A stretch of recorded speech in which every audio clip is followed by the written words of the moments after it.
The morning I walked into the executive office and saw my CEO wearing my shirt, my brain stopped working for a full 5 seconds. It wasn't just similar to mine, it was my exact shirt, the faded navy button-down with a tiny coffee stain near the cuff that I had tried to scrub out the night before. She looked at me calmly, almost amused, and when I asked why she was wearing it, she tilted her head and said something that made my heart slam against my ribs like a hammer. She asked me if I didn't remember last night. If you believe in kindness, unexpected connections, and the idea that life sometimes gives people a second chance when they least expect it, take a moment to like this video, share it with someone who loves emotional stories, leave a comment about where you're watching from, and subscribe to the channel for more real and heartfelt stories like this one. My name is Ryan Parker, and 2 years ago I was just another exhausted employee in Chicago trying to survive a job that paid the bills but drained the soul. I worked for a massive marketing company, headquartered in a glass tower overlooking the river.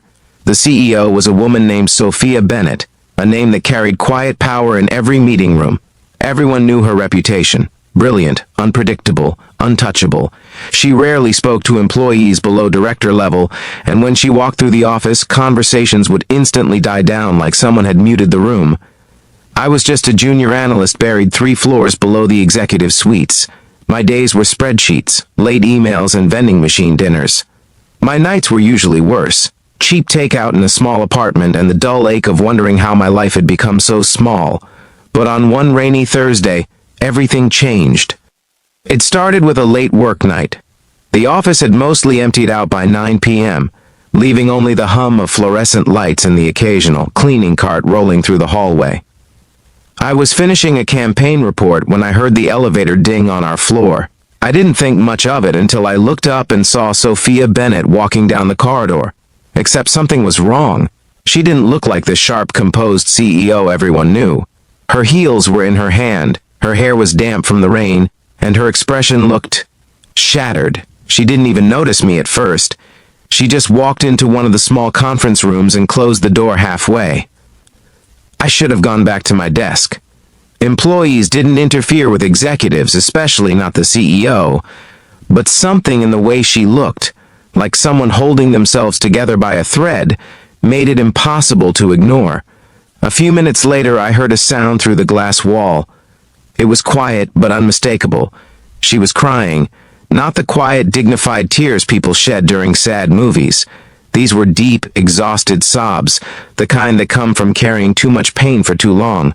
My instinct was to leave, but my conscience wouldn't let me. So I knocked lightly on the door and stepped inside.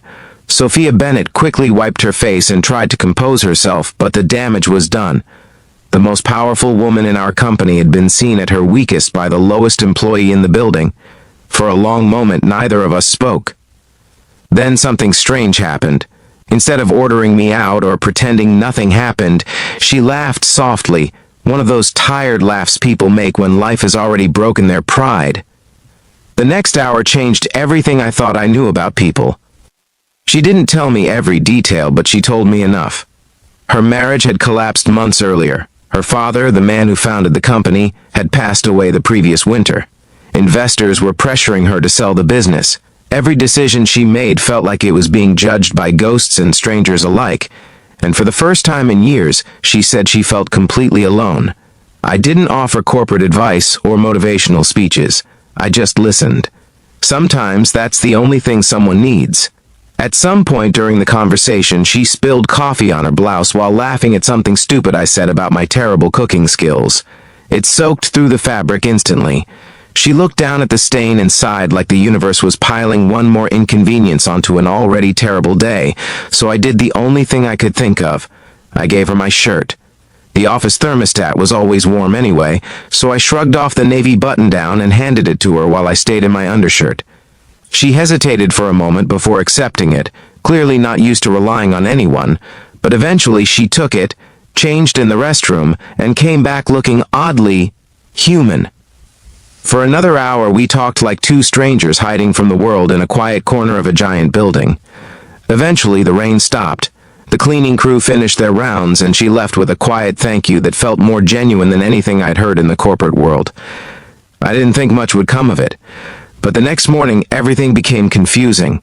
When I walked into the executive floor to deliver a report, I saw Sophia Bennett sitting behind her desk wearing the exact same navy shirt I had given her the night before. My shirt. It looked completely different on her. The sleeves were rolled neatly to her elbows, and the fabric hung loosely in a way that somehow looked both professional and oddly personal. My first thought was that she must have forgotten to return it. But then she looked up and smiled in a way I had never seen before. Not the polite corporate smile she used in meetings, but a small, genuine one that made her look years younger. That's when I asked why she was wearing my shirt, and that's when she said the sentence that made my brain freeze. She wondered if I didn't remember last night. For a terrifying moment, I wondered if something had happened that I had forgotten, but then she clarified, and her words caught me completely off guard. She said she remembered something I had told her near the end of the conversation, something small that meant nothing to me at the time. I had joked that sometimes people just needed someone to remind them they weren't alone in the world. Apparently, that sentence stayed with her all night. She said that when she woke up that morning and saw the shirt hanging on the chair in her office, she realized it was the first time in years someone had helped her without expecting anything in return. So she decided to keep wearing it for the day. Not as a fashion choice, but as a reminder that even the most powerful people sometimes need kindness from unexpected places. Over the next few weeks, something changed inside the company. It was subtle at first. Sophia started walking through departments more often. She asked employees questions. She listened to people who normally wouldn't have been allowed anywhere near the executive floor. And slowly, the atmosphere in the building shifted. The company stopped feeling like a machine and started feeling like a place where people mattered. 6 months later, the investors backed off after a series of successful campaigns. The company stabilized, employees stayed longer, morale improved, and my life changed too. Sophia promoted me, not because of that night, she insisted, but because she said I had the rare ability to notice people when everyone else was too busy looking at numbers. But the moment I will never forget happened almost a year later. During the company anniversary celebration, Sophia gave a speech about leadership. She talked about strategy, resilience, and growth.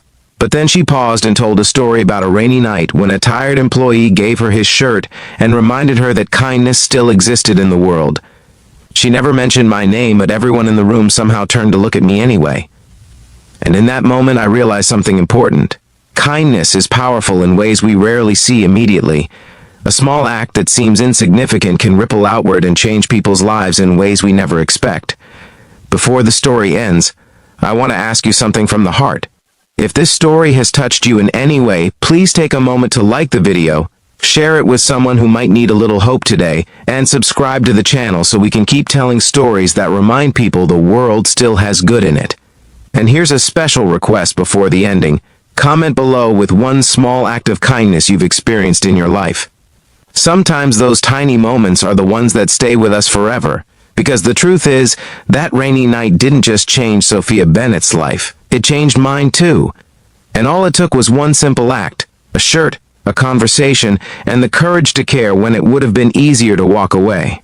If this story moved your heart even a little, please leave a like, comment, and share the video so more people can hear it. Stories like this remind us that kindness is never wasted, and sometimes the smallest gesture can change an entire life.